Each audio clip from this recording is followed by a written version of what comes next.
Halo, perkenalkan kami dari kelompok 1. Kami di sini ingin mengerjakan tugas PKK. Ada saya Hamul Umam, ada Yeskiel, ada Arjano Kolkolis sama Andre Loluno. Nah, ini adalah tempat kami mau mengadakan wawancara, juga tempat berjalannya usaha narasumber kami. Ayo, masuk. Langsung sudah. Narasumber kami Pak Agus, pemilik usaha ini warnet, dan juga menjalankan les ya, Pak. Pak. Pak, kami di sini mau wawancari Bapak tentang usaha Bapak di bidang ini. Ya, perangkat keras itu. Bapak apa bisa gitu, Pak? Bisa. Oh, silakan masuk. Ya. Ya. Ini tempat usahanya, dan ini apa? Itu kalau mau lihat alamatnya ini, coba sini ya. Itu nah. Ini alamatnya. Nah, kalau bagi mau tahu alamatnya, Komputernya lagi. nah komputernya keliling gitu ya. Kan bisa dipotong kalau ada suara kita. Jadi ini tempat menjalankan les dan juga warna. Bersama saya Andro Lalono dan beberapa kelompok saya dengan Yeyes, Irham beserta Arija. Begini Pak, kami dari SMKN 1 Raden Batuah, kami memiliki tugas yaitu praktek kewirausahaan.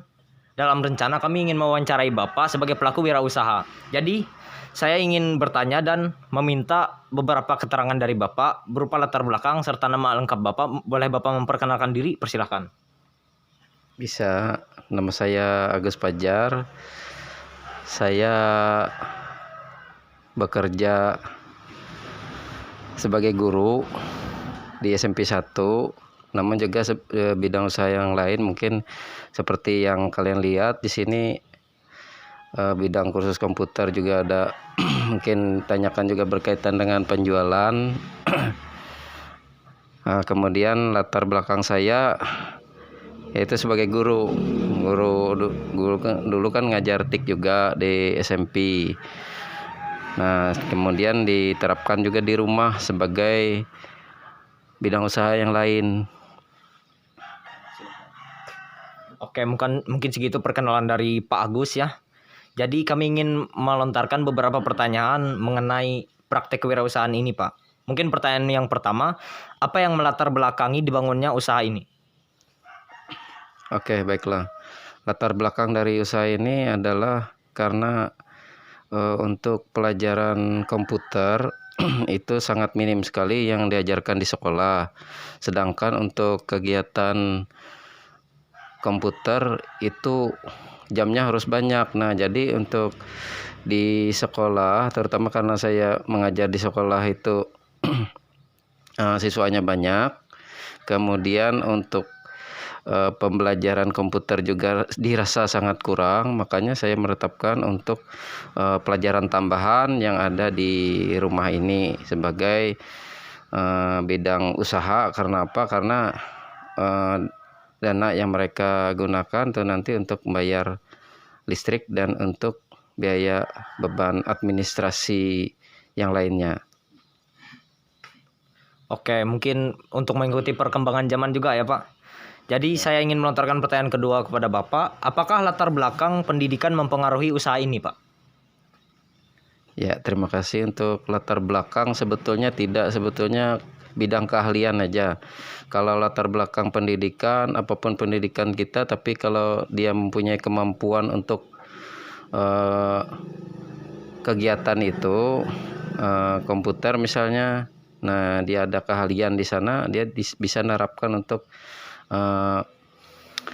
pembelajaran itu, pelatihan itu. Nah, jadi tidak hanya bidang komputer namun juga pada bidang lain, tapi yang tidak ada diterapkan di sekolah. Nah, misalnya untuk di sekolah itu keahliannya, kemampuannya di situ tidak ada diajari di sekolah. Nah, namun dia bisa menerapkannya di luar kegiatan sekolah.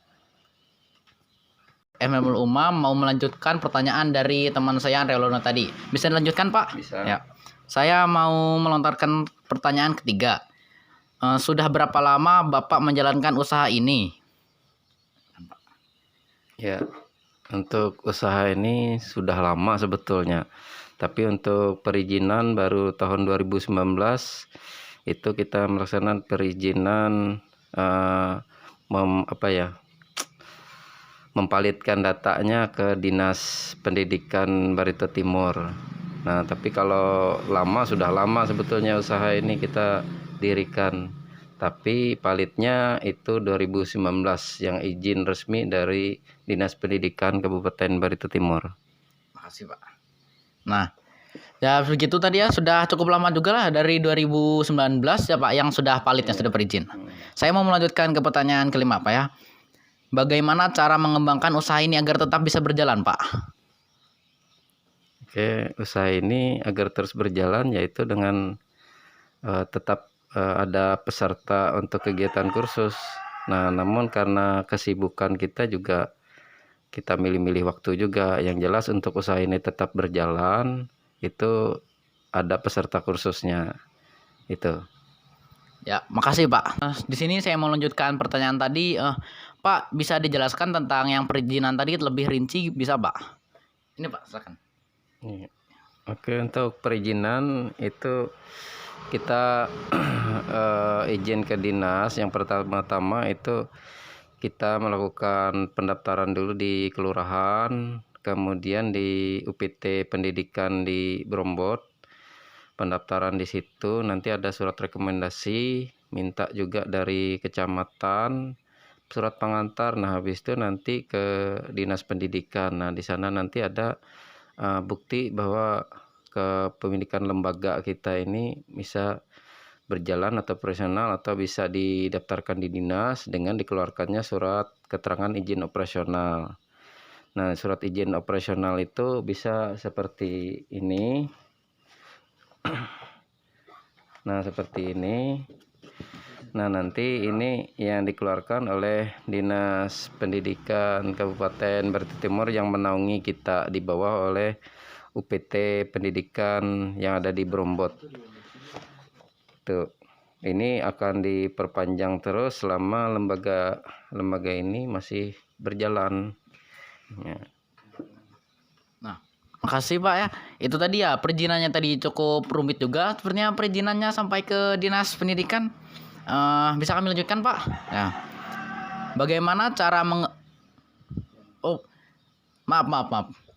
Modal usaha berapa modal usaha yang dibutuhkan untuk awal usaha ini Pak? Itu. Jangan, Pak. Oke, untuk bidang usaha ini modalnya lumayan besar ya. Apakah perlu disebutkan untuk nominalnya? Untuk nominal mungkin bisa 10-an lah, 10 juta. Tapi untuk itu belum yang lain-lain sebagainya.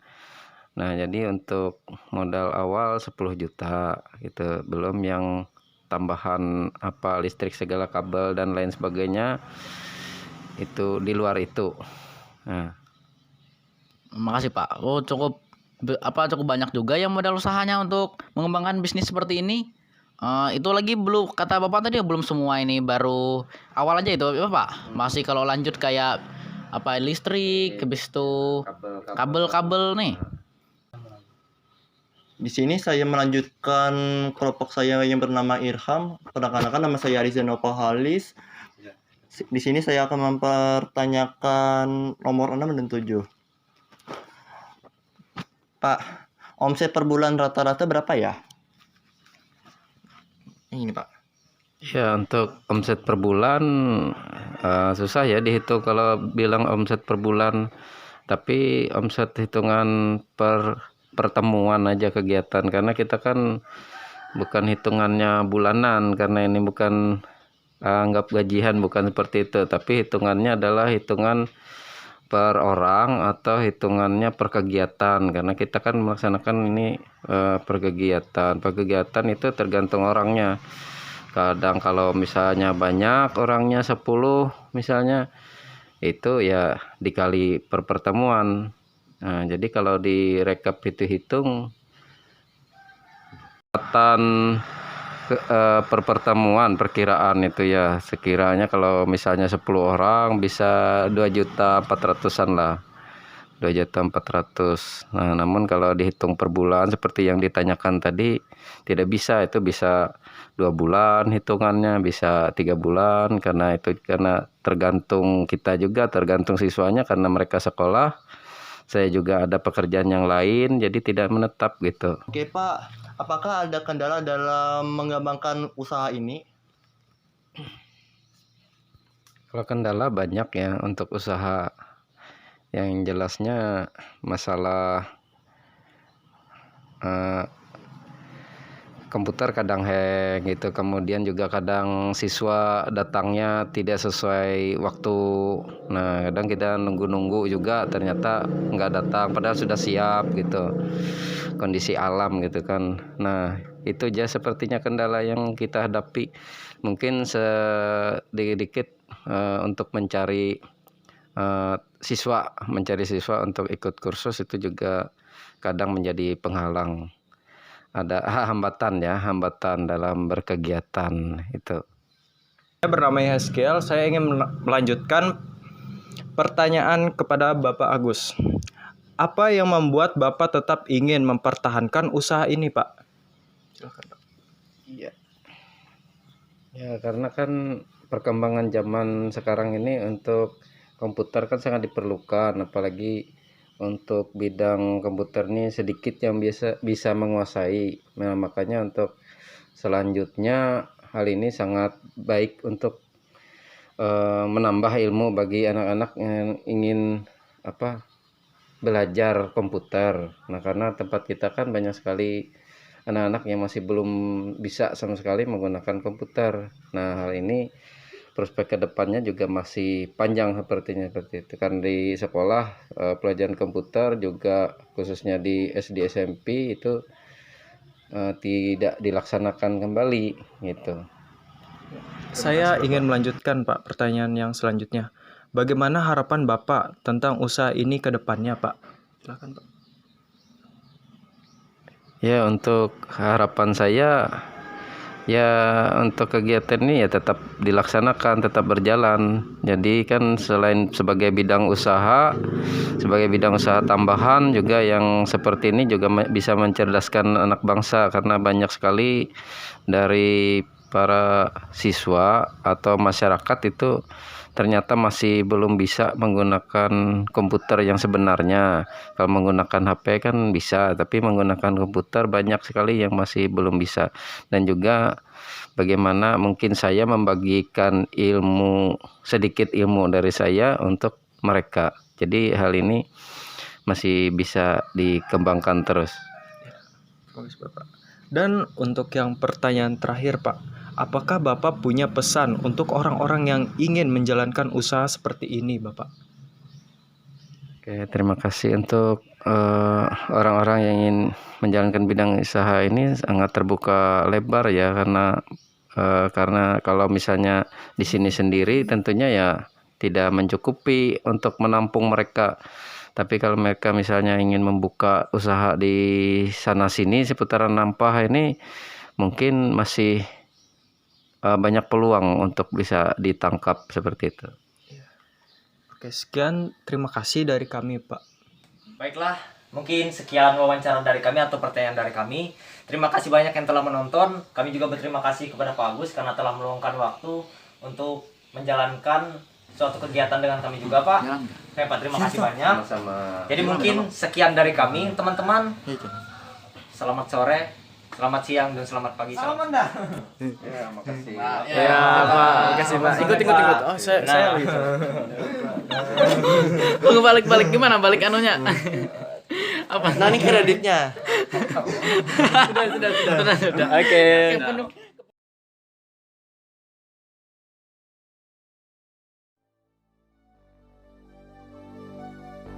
Halo, perkenalan. Perkenalan dulu kita. Di situ ke perkenalannya. Yes, di bawah situ aja. Kamu hendak mulai video perkenalan dulu, Pak. Sini ya. Di bawah. Astaga, anak saya. Kayak apa, Yes? Serius, Bang. Jangan rekam dulu. Bilang halo kami.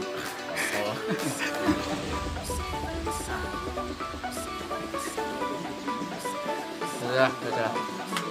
Kan mana Bang? Bungu, siapa mau hidupi? Kenapa kamu gini. Perkenalan.